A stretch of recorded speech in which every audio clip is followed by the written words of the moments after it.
अभिजित दिपकेंच्या वडिलांच्या संपत्तीची चौकशी करा, सुरतच्या आरटीआय कार्यकर्त्याची मागणी. सीजेपीच्या कायदेशीर मदत फंडावरही आक्षेप.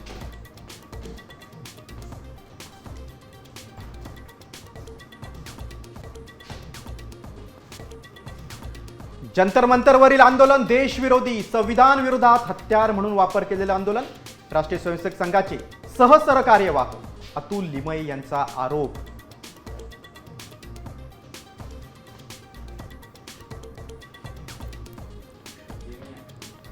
केंद्रात मनुष्यबळ मंत्रालय बघा. पंतप्रधान मोदींनी फडणवीसांना निर्देश दिल्याचा संजय राऊतांचा दावा. तर कोण कुठे जाणार हे ठरवणारे राऊत कोण? उदय सामंत यांचा पलटवार.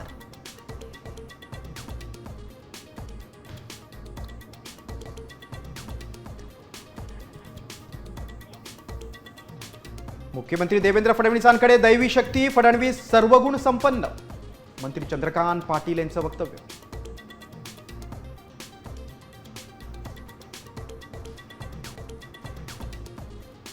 महाराष्ट्र धर्मस्वातंत्र्य कायद्याला राष्ट्रपतींची मंजुरी.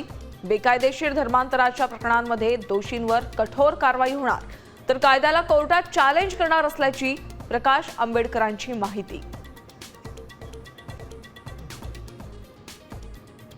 राज्यात अनेक जिल्ह्यांना पावसाचा येलो अलर्ट. मुंबईसह कोकण किनारपट्टी, मध्य महाराष्ट्र, विदर्भात जोरदार पावसाची शक्यता. नागरिकांना खबरदारी घेण्याचं आवाहन.